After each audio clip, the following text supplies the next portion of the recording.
Ovada London, BBC, саламатсыздарбы? Эл аралыкчаны спорт жаңылыктары менен таныштырып, Гүлнара Касманбетова.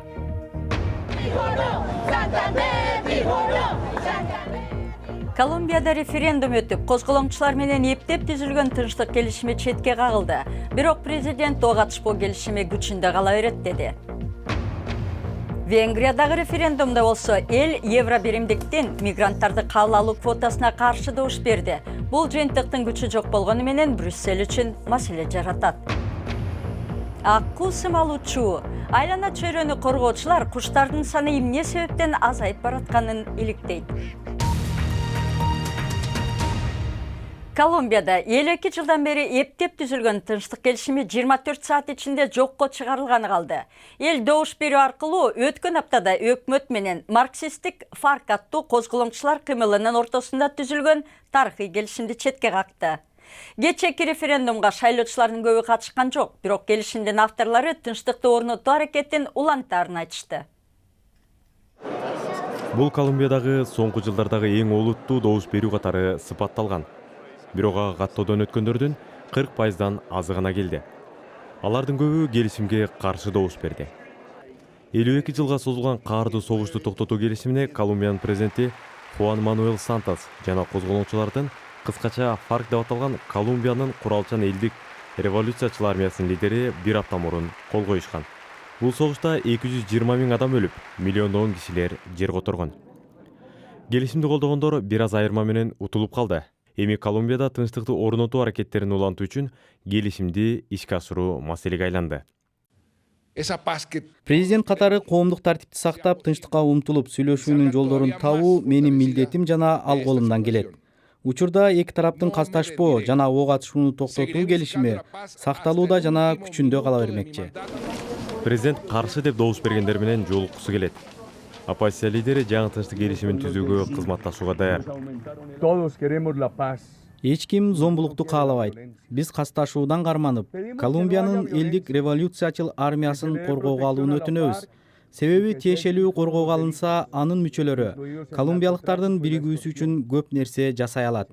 Ошондой эле баңгизат ташуу жана тоноолор сыяктуу баардык кылмыш жоюлушу керек. Жыйынтыкка нааразы болгон ФАРК тынчтык багытына түшкөнүн айтат.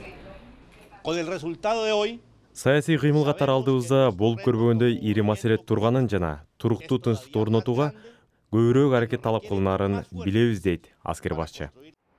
Эмки максат алга жылуунун жолун табуу. Ал кандай жол болору азырынча бүдөмүк. Европанын миграция көйгөйүнө Венгриядагы бир маселе жаратты. Кечээ күнкү референдумда эл басымдуу көпчүлүк менен евро биримдиктин көбүрөөк мигранттарды киргизүү келишимине каршы чыкты. Референдумга аз киши катышкандыктан анын жыйынтыгы жараксыз. Бирок өлкө премьер-министри Брюссельге баш ийбестен конституцияны өзгөртүп, добуш берүү жыйынтыгын мыйзамдуу кылууну көздөп турат.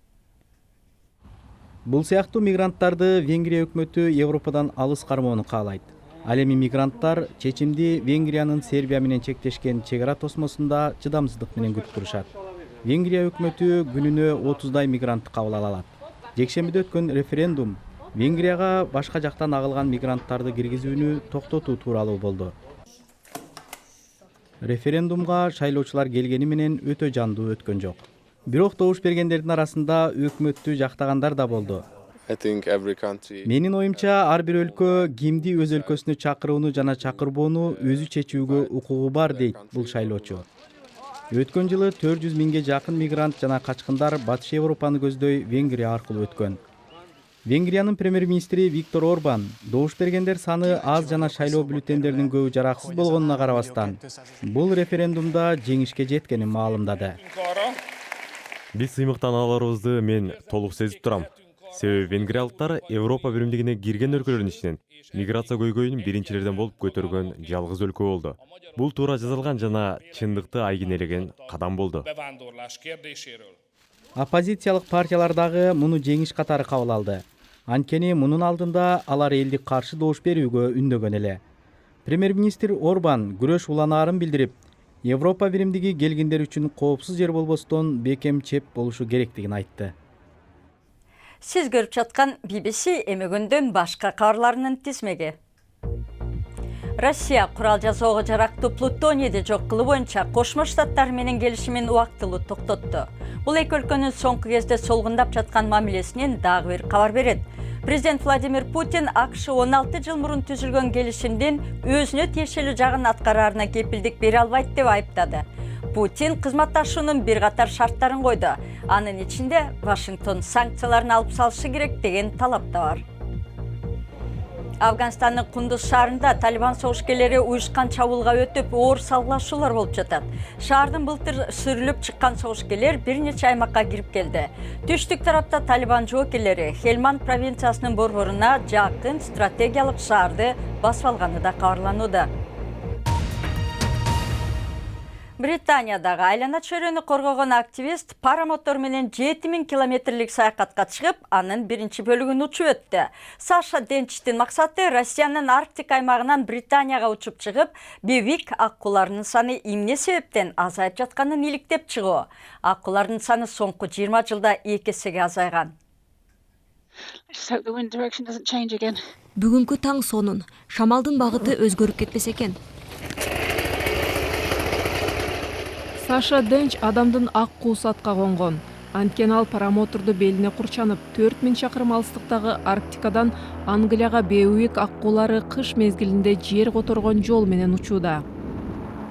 Ал Орусиянын түндүгүндөгү токойлорду басып өтүшү керек, себеби эң негизги иштердин баары алдыда.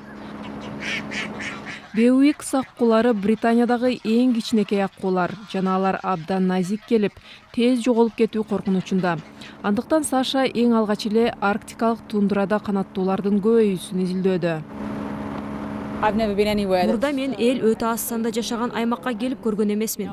Миңдеген метр алыстыктагы бийиктикке учуп, төмөн караганымда мен эч кандай адамдын кыймыл аракетин көргөнүм жок.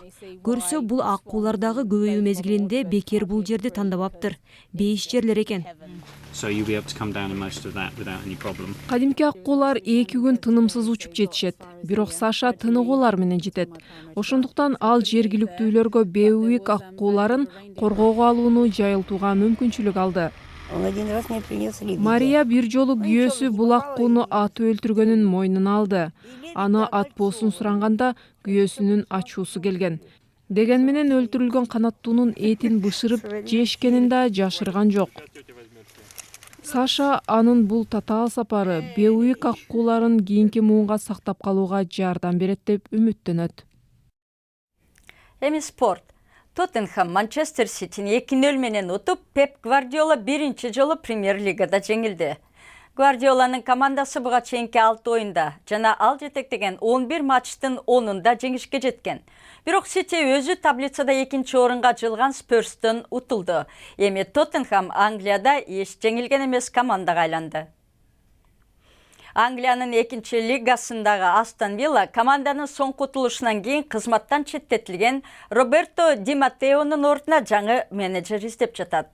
Ди Маттео Астон Виллада иштеген 124 күн клубтун тарыхындагы эң кыска мөөнөт болду. Ошентип 1 жылда 5-нчи посту издеп калышты. Өткөн сезондо Вилла Премьер-лигадан чыгып калган. Жаңылыктардын соңунда кишилерден мунара тургузсаңыз, анын бийиктиги канчалык болот? Испаниянын Вилафранка деген жеринде көптөгөн адамдар чогулуп алып, кишилердин денесинен түзүлгөн эң бийик мунара куруу боюнча мелдеште катары менен 8-нчи жолу жеңишке жетти.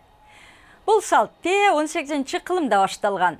Эң бийик мунара 10 кабатка жеткен деп айтылат.